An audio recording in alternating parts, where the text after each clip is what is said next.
अस्सलाम वालेकुम क्लास। आज हम बात करेंगे लैंगविन थ्योरी ऑफ डायमैग्नेटिक के बारे में। जैसे कि मैंने आप लोगों को बताया था कि डायमैग्नेटिक वो मटेरियल्स होते हैं जिसके आउटर मोस्ट शेल में दो इलेक्ट्रॉन्स होते हैं। मतलब कि अगर एक एटम मौजूद है आपके पास, अगर आपके पास एक एटम है तो एटम के वैलेंस बैंड में मतलब उसके आउटर मोस्ट शेल में दो इलेक्ट्रॉन्स होंगे।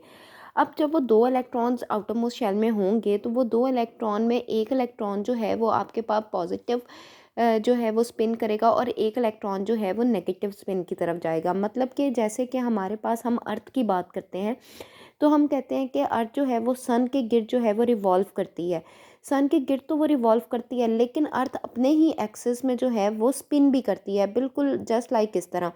तो हम बात करते हैं कि जब वो स्पिन करती है तो वो हाफ स्पिन ऐसे करती है मतलब 1/2, और उसके बाद फिर ऐसे स्पिन करती है मतलब -1/2। तो हम कहते हैं कि जब एक एटम के आउटर मोस्ट शेल में दो इलेक्ट्रॉन होंगे तो एक जो है वो स्पिन हाफ करेगा +1/2 और दूसरा जो है वो स्पिन माइनस हाफ करेगा -1/2। तो हम कहते हैं कि हम एक एटम का ऑर्बिट ले लेते हैं, हम एक ऑर्बिट लेते हैं जिसमें एक इलेक्ट्रॉन है हमारे पास, ठीक है, और ये दूसरा ऑर्बिट ये वही ऑर्बिट है और ये उसका दूसरा इलेक्ट्रॉन है। फॉर एग्जांपल हमारे पास जो पहला ये वाला इलेक्ट्रॉन है ये हमारे पास क्लॉकवाइज डायरेक्शन में मूव करता है। मतलब ये वाला जो इलेक्ट्रॉन है ये हमारे पास क्लॉकवाइज डायरेक्शन में मूव करता है, तो हम कहते हैं इसकी जो स्पिन होगी वो हाफ होगी। हाफ स्पिन वाला जो इलेक्ट्रॉन है वो हमारे पास क्लॉकवाइज डायरेक्शन में मूव करता है। जब एक इलेक्ट्रॉन एक पर्टिकुलर ऑर्बिट के अंदर मूव करता है तो उस एक करंट जनरेट करता है और करंट हमेशा इलेक्ट्रॉन की डायरेक्शन के ऑपोजिट डायरेक्शन में होता है। तो हम कहते हैं कि करंट की डायरेक्शन अगर ये है तो आप देखेंगे हमारे पास एक नॉर्थ पोल बन जाता है। जब नॉर्थ पोल बन जाता है तो आप देखेंगे कि ये आपके पास करंट की डायरेक्शन को ही शो कर रहा है और ये भी आपके पास करंट की डायरेक्शन को ही शो कर रहा है, तो ये नॉर्थ पोल बनता है। जब नॉर्थ पोल बन जाता है, फॉर एग्जांपल ये आपके पास इलेक्ट्रॉन मतलब आपके पास करंट है, करंट जो है वो इस तरह से जा रहा है और आपके पास एक नॉर्थ पोल ऊपर वाली साइड पे, एटम के ऊपर वाली साइड पे नॉर्थ पोल बन जाता है। तो ऑब्वियसली अगर ऊपर वाली साइड पे नॉर्थ पोल बन रहा है तो नीचे वाली साइड पे जो है वो साउथ पोल बनेगा, और हमेशा मैग्नेटिक मोमेंट की जो डायरेक्शन होती है वो साउथ पोल से नॉर्थ पोल की तरफ होती है। ठीक है, तो हम कहते हैं कि जब साउथ पोल से नॉर्थ पोल की तरफ डायरेक्शन होगी तो हमारे पास ये, क्योंकि ऊपर साइड पे नॉर्थ पोल है तो नीचे साइड पे साउथ पोल है, तो हमारे पास अपवर्ड डायरेक्शन में जो है वो एक मैग्नेटिक मोमेंट क्रिएट होगा। जबकि दूसरा जो इलेक्ट्रॉन है वो हमारे पास एंटी क्लॉकवाइज डायरेक्शन में मूव करेगा, क्योंकि ये वाला क्लॉकवाइज में कर रहा है तो ये वाला हमारे पास एंटी क्लॉकवाइज डायरेक्शन में मूव करेगा। जब ये हमारे पास एंटी क्लॉकवाइज डायरेक्शन में मूव करेगा तो हमारे पास साउथ पोल क्रिएट होता है। मतलब कि हमारे पास कुछ इस तरह से साउथ पोल क्रिएट हो जाता है। आप देखें कि अगर तो हमारे पास इलेक्ट्रॉन की डायरेक्शन एंटी क्लॉकवाइज है, ठीक है, एंटी क्लॉकवाइज डायरेक्शन है इलेक्ट्रॉन की, तो हमारे पास ज़ाहिर बात है इलेक्ट्रॉन अगर एंटी क्लॉकवाइज डायरेक्शन में मूव कर रहा है तो हमारे पास करंट की डायरेक्शन जो है वो क्लॉकवाइज होगी, क्योंकि करंट जो है वो इलेक्ट्रॉन के डायरेक्शन के ऑपोजिट मूव करता है। तो आप देखें तो ये एक साउथ पोल बन रहा है, क्योंकि ये देखें एस के इस साइड पे भी करंट की डायरेक्शन ये है और इस साइड पे भी करंट की डायरेक्शन को ही ये शो कर रहा है। तो अगर एटम के ऊपर वाली हिस्से में साउथ पोल बनेगा तो नीचे वाले में नॉर्थ बनेगा। तो फिर हमारे पास जो मैग्नेटिक मोमेंट की डायरेक्शन होती है वो क्या होती है, साउथ से नॉर्थ पोल की तरफ। तो हमारे पास डाउनवर्ड डायरेक्शन में बन जाएगा मैग्नेटिक मोमेंट। तो हम कहते हैं कि अगर हमारे पास एक इलेक्ट्रॉन का मैग्नेटिक मोमेंट अपवर्ड साइड पे बन रहा है, एक का मैग्नेटिक मोमेंट डाउनवर्ड वाली साइड पे बन रहा है, तो इसका मतलब है कि ये तो इक्वल इन मैग्नीट्यूड है, दोनों के मैग्नेटिक मोमेंट जो है वो इक्वल इन मैग्नीट्यूड है बट ऑपोजिट इन डायरेक्शन है। तो इसका मतलब कि नेट मैग्नेटिक मोमेंट जो है एक एटम का वो तो ज़ीरो हो जाएगा। तो हम क्या कहते हैं कि हम ये बात कहते हैं कि magnetic moment are equal in magnitude but opposite in direction and net magnetic dipole moment will be zero for an atom. Now let magnetic field B is applied. अब हम कहते हैं कि हम क्या करते हैं, क्योंकि नेट मैग्नेटिक मोमेंट जो है वो ज़ीरो हो जाएगा तो हम अब मैग्नेटिक फील्ड अप्लाई करते हैं। मैग्नेटिक फील्ड अप्लाई करते हैं ताकि हम मैग्नेटिक मोमेंट को कैलकुलेट कर सकें। अब जब हम इनको मैग्नेटिक फील्ड के अंदर रखते हैं तो हम कहते हैं कि इनके परपेंडिकुलर हम मैग्नेटिक फील्ड, अगर हमारे पास ये एक डायरेक्शन बनी है तो इसके परपेंडिकुलर जो है वो हम मैग्नेटिक फील्ड अप्लाई करेंगे। तो जब मैग्नेटिक फील्ड हम अप्लाई करेंगे तो हम कहेंगे now let magnetic field is applied perpendicular to the plane of paper the magnetic flux associated with the, obviously हमारे पास एक लूप है और आपने उस लूप में मैग्नेटिक फील्ड जो है वो अप्लाई कर दी। फॉर एग्जांपल ये आपके पास लूप है, ठीक है, और आपने ये फील्ड अप्लाई कर दी, ठीक है, आपने पेपर की डायरेक्शन में मतलब परपेंडिकुलर टू दिस आपने एक फील्ड अप्लाई कर दी। जब आप इस तरह से एक फील्ड अप्लाई करेंगे, इस तरह से आप फील्ड अप्लाई करेंगे तो ऑब्वियसली फील्ड लाइंस इस लूप के अंदर में से गुजरेगी, मतलब मैग्नेटिक फ्लक्स चेंज होगा। फ्लक्स क्या होता है? नंबर ऑफ लाइंस जो कि पास हो रही हैं इस लूप के अंदर में से। तो हम कहेंगे कि मैग्नेटिक फ्लक्स जो है, फ्लक्स का आपको फॉर्मूला पता है, phi is equal to B A, मतलब बी मैग्नेटिक फील्ड लाइंस और ए जो कि एरिया है। इस एरिया में से जो मैग्नेटिक फील्ड लाइंस पास हो रही हैं डैट इज़ एक्चुअली फ्लक्स। तो हम कहते हैं फ्लक्स जो है उस वो होगा, एरिया जो है वो एक सर्कल का area pi r square, B pi r square, जिसे हम इक्वेशन नंबर 1 कह देंगे।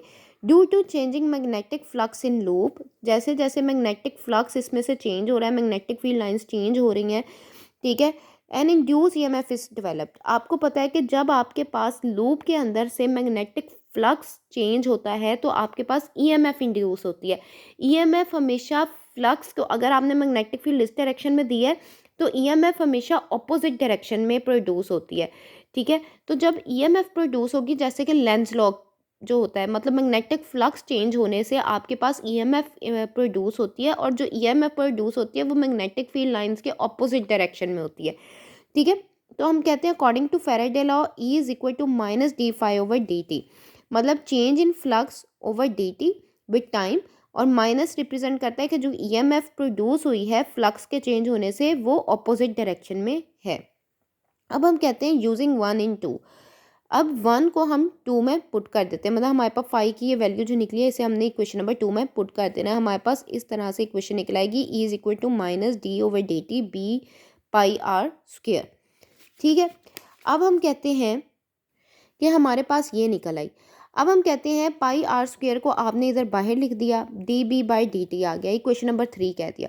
बिकॉज ऑफ ईएमएफ की वजह से आपके पास इलेक्ट्रिक फील्ड प्रोड्यूस होगी, क्योंकि ईएमएफ एक्चुअली आपके पास इलेक्ट्रिक पोटेंशियल है, तो आपके पास इलेक्ट्रिक फील्ड प्रोड्यूस होगी। तो इलेक्ट्रिक फील्ड का फॉर्मूला होता है E is equal to V over d. V आपके पास इलेक्ट्रिक पोटेंशियल है जो कि ईएमएफ कहलाती है।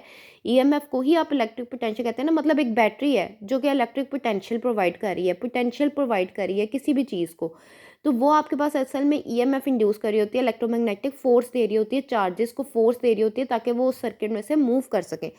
तो हम कहते हैं जो इलेक्ट्रिक पोटेंशियल है वो क्या है, ईएमएफ, जो कि हमने ऊपर निकाली है क्वेश्चन नंबर 3, हम ई लिख देते हैं ओवर 2 पाई आर यूजिंग 3 इन 4। अब 3 को हम 4 में पुट करते हैं, ई की जगह हम ये जो वैल्यू है ई की वो हम इधर पुट कर देंगे, हमारे पास ई की वैल्यू निकल आएगी। हम कहते हैं E is equal to minus r over 2 d B by D t, जो कि क्वेश्चन नंबर है 5 हमारे पास, ठीक है। Due to electric field there is a force in a charge. आपको पता है कि जैसे ही इलेक्ट्रिक फील्ड, अब देखें सिंपल इज़ डैट कि हमारे पास एक लूप थी, लूप के अंदर आपने इस तरह से डायरेक्शन में आपने इलेक्ट्रिक फील्ड अप्लाई की, जैसे आपने परपेंडिकुलर डायरेक्शन में मैग्नेटिक फील्ड अप्लाई की, ईएमएफ प्रोड्यूस हुआ, ईएमएफ ऑपोजिट डायरेक्शन में, इलेक्ट्रिक फील्ड के ऑपोजिट डायरेक्शन में प्रोड्यूस हुआ, आपने ईएमएफ की वैल्यू निकाल ली। जैसे ही ईएमएफ प्रोड्यूस हुआ आपके पास इलेक्ट्रिक फील्ड प्रोड्यूस हुई, इलेक्ट्रिक फील्ड का आपने फॉर्मूला लगाया उसमें पुट कर दिया। फिर जब आपके पास इलेक्ट्रिक फील्ड प्रोड्यूस हुई तो ऑब्वियसली जो चार्ज मूव कर रहा है सर्कुलर ऑर्बिट में, तो ये इलेक्ट्रिक फील्ड क्या करेगी, फोर्स लगाएगी इस चार्ज के ऊपर। तो जैसे ही वो फोर्स लगाएगी तो फोर्स का फॉर्मूला है F is equal to q E, मतलब एफ क्योंकि हम न्यूटन का सेकंड लॉ यूज़ करें तो m a is equal to q जो है वो माइनस ई और ई है जो कि इक्वेशन नंबर 6 है, ठीक है। Using equation number 5 in equation 6, आप जैसे ही इक्वेशन नंबर 5 में इक्वेशन नंबर 6 को आप कर देते हैं, मतलब कि आप क्या करेंगे कि आप ई की वैल्यू को पुट कर देंगे इक्वेशन नंबर 6 में, ई की वैल्यू को पुट कर देंगे, आपके पास ये आ जाएगा, आपके पास आ जाएगा m a is equal to, मतलब माइनस और माइनस था ये प्लस हो जाएगा, E are over 2 d B by D t. अब एम आपके पास ए जो है वो क्या है, rate of change of velocity with respect to time, जो कि है ई आर ओवर 2 और d B by D t, ये आपके पास निकल आया। डी वी आपने एम जो था वो आपके पास इधर चला गया, ठीक है, मतलब आपने आपके पास जो एम था, लाइक आपके पास ये वाला जो एम था वो आपने इधर को ले गए आपके पास, और डी टी जो है वो डी टी के साथ कट गया, आपके पास यहाँ पे आ गया d v is equal to E are over 2m dB। अब आप इसको इंटीग्रेट कर देते हैं। जैसे आप बोथ साइड में इंटीग्रेट करते हैं, ऑब्वियसली आपके पास चेंज इन वेलोसिटी है, तो चेंज इन वेलोसिटी इनिशियल से फाइनल होगी, मतलब V1 से V2 तक। और आपके पास जो मैग्नेटिक फील्ड है वो क्योंकि चेंज हो रही है, आपने जैसी मैग्नेटिक फील्ड दी ऑब्वियसली वो ज़ीरो से शुरू हो गया और वो चेंज हो रही है, बढ़ रही है, तो ज़ीरो से बी तक। अब आपने ये इंटीग्रेट करना है। अब आपके पास, आपको पता है डेरिवेटिव का इंटीग्रेशन, आपके पास ये v आ गया और ये आपने लिमिट्स दे दी। उसके बाद ई आर ओवर 2m, और आपने जैसे इसमें लिमिट पुट करनी है तो आपको पता है कि b होगा इसकी इंटीग्रेशन और ज़ीरो से b होगा, तो पहले b पुट होगा -0, तो फिर इसकी तो कोई वैल्यू नहीं रहेगी, b ही आएगा। ठीक है, अब v2 minus v1 E R over 2m b आ जाएगा। उसके बाद इक्वल टू आपके पास आ जाएगा डेल v। ठीक है, मतलब ये चेंज इन वेलोसिटी जो है, del v is equal to E are over 2m b, जो कि क्वेश्चन नंबर 7 कहलाएगी।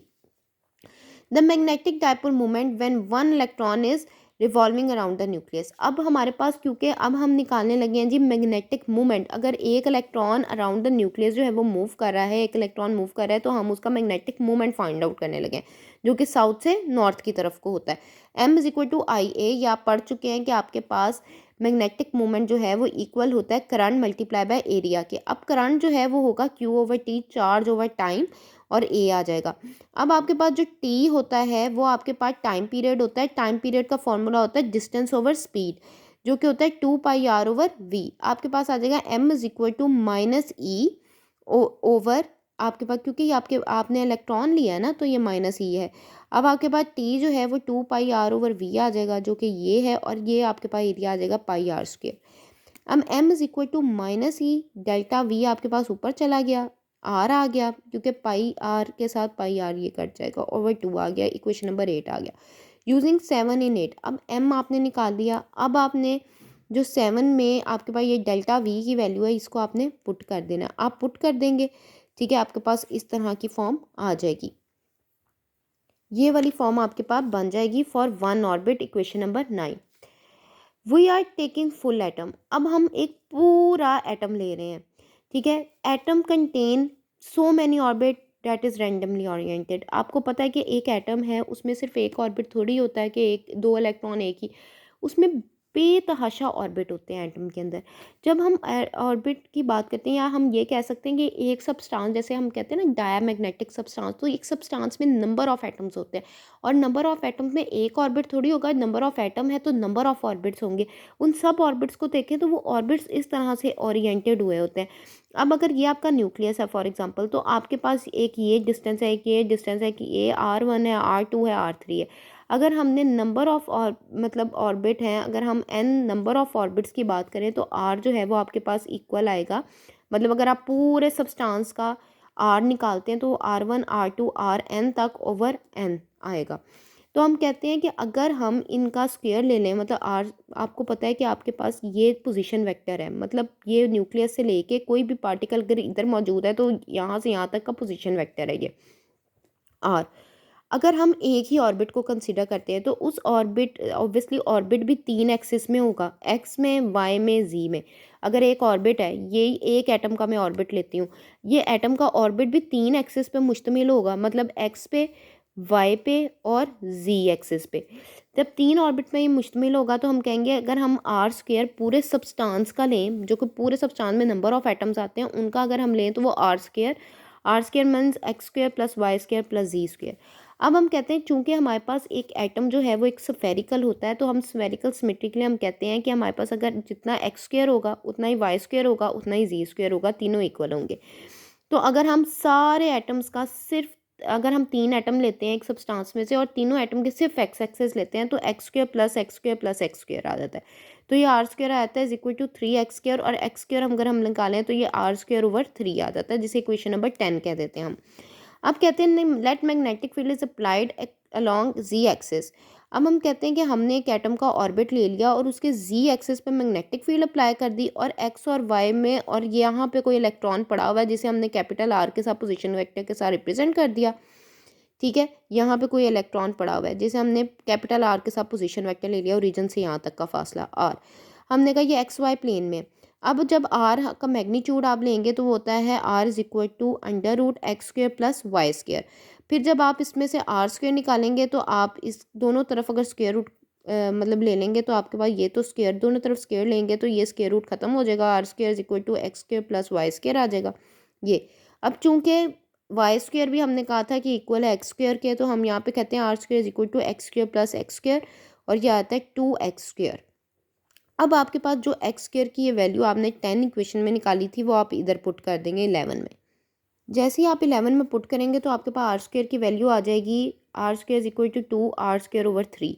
तो आर स्क्वेयर आपके पास आ जाएगा 2/3 r² जो कि इक्वेशन नंबर 12 आएगी। अब हम कहते हैं कि अगर हम पूरे एक एटम का, पूरे सब्सटेंस का मैग्नेटिक मोमेंट देखना चाहते हैं कि उन कितनी मैग्नेटाइजेशन प्रोड्यूस होती है, मतलब वो किस तरह का बिहेव कर रहा होता है, वो पूरा सब्सटेंस जो है जिसमें नंबर ऑफ एटम्स होते हैं जिनके आउटर मोस्ट शेल में 2 इलेक्ट्रॉन्स होते हैं, तो वो किस तरह का बिहेवियर शो कर रहा होता है। तो हम कहते हैं कि m इज इक्वल टू हमारे पास total magnetic dipole of whole atom if there is z electron in it. तो अगर उसमें z नंबर ऑफ इलेक्ट्रॉन है, ज़्यादा सारे नंबर ऑफ इलेक्ट्रॉन है, तो आपने m की वैल्यू ये निकाली थी इक्वेशन नंबर 9 में ये। तो हम साथ z के साथ इसको मल्टीप्लाई कर देंगे क्योंकि ये 1 ऑर्बिट के लिए था। अब हम सारे सब्सटेंस को देख रहे हैं तो उसमें नंबर ऑफ ऑर्बिट होंगे तो हम z लगा देंगे इधर। तो जब आप z लगाएंगे तो आपके पास ये कुछ इस तरह से आ जाएगा z e²r², क्योंकि अब हम कैपिटल R ले रहे हैं, हमने कैपिटल R लिया पोजीशन वेक्टर जो लिया हमने, तो r² b/2m आ गया, क्वेश्चन नंबर 13 आ गई। अब आप कहते हैं -ze²/4m और यहाँ पे आप r² की वैल्यू को पुट करते हैं 2/3 r²b। ठीक है, अब m is equal to minus, अब आपको पता है कि 2 जो है वो 4 के साथ कट जाएगा, 4 यहाँ पे 2 आ जाएगा, 2 3 ज़ा 6 हो जाएगा और आपके पास ये वैल्यू आ जाएगी क्वेश्चन नंबर 14। अब ये आपके पास क्या है, m/v क्या है इज इक्वल टू -n क्या है।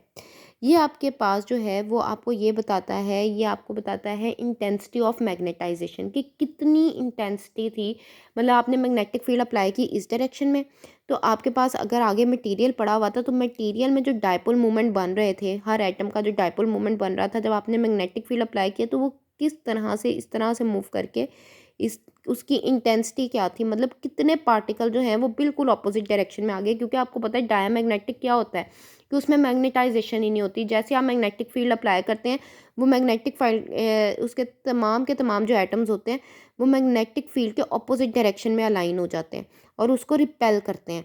तो हम कहते हैं कि अगर एक पूरे सब्सटेंस में, मतलब एक पूरा जो सब्सटेंस है जिसके अंदर नंबर ऑफ एटम्स मौजूद हैं, वो नंबर ऑफ एटम्स जो हैं उन सब का अगर magnetic moment per unit volume हम देखें, उन n नंबर ऑफ एटम्स का अगर हम magnetic moment per unit volume देखें तो वो magnetic moment per unit volume is equal to n है। ये n नंबर ऑफ एटम्स को बता रहा है जो कि एक सब्सटेंस के अंदर होते हैं। तो magnetic moment per unit volume is equal to -n, मतलब ये माइनस ये आ रहा है, ये सिर्फ n है। फिर ये मैंने आपको पहले ही बताया, ये इंटेंसिटी ऑफ मैग्नेटाइजेशन को बता रहा होता है कि कितनी इंटेंसिटी के साथ जो है वो सारे के सारे मूव हुए हैं। I is equal to -NZe²r²/b/2m आ गया। अब हम कहते हैं मैग्नेटिक ससेप्टिबिलिटी क्या होती है। मैग्नेटिक ससेप्टिबिलिटी बताती है कि क्या अगर तो हमारे पास इसकी वैल्यू, मैग्नेटिक ससेप्टिबिलिटी की वैल्यू नेगेटिव आती है तो इसका मतलब है कि मैग्नेटिक फील्ड के ऑपोजिट डायरेक्शन में अलाइन हो गई हैं सारे मैग्नेटिक मूवमेंट। लेकिन अगर तो ये पॉजिटिव आती है तो इसका मतलब parallel to the magnetic field align हो गए। तो हम मैग्नेटिक ससेप्टिबिलिटी निकालते हैं, आई को हम एज के साथ जो है वो डिवाइड करते हैं। एज जो है वो हमारे पास -NE², ये आपके पास सिर्फ एज के साथ आपने इसे डिवाइड कर दिया। आपको पता है कि एज जो है वो, आपको पता है कि हमारे पास बी जो है मैग्नेटिक फील्ड जो है वो μ0 एच के इक्वल होती है। μ0 जो आपके पास परमिटिविटी ऑफ फ्री स्पेस है, तो XM is equal to -NZ, ये आपके पास μ0 एच आपने इधर लगा दिया, एच के साथ कट गया, μ0 आपके पास आ गया। अब ये चीज़ आप देखें तो मैग्नेटिक ससेप्टिबिलिटी नेगेटिव है।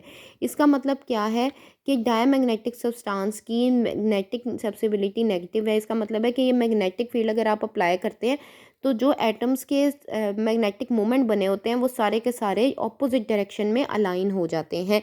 मतलब कि अगर आप मैग्नेटिक फील्ड अप्लाई करते हैं तो ये सारे जो सब्सटेंस के अंदर जो एटम्स होते हैं उनके मैग्नेटिक मोमेंट ऑपोजिट डायरेक्शन में अलाइन होते हैं और वो रिपेल करते हैं, मैग्नेटाइजेशन नहीं करते। ठीक है जी, थैंक यू।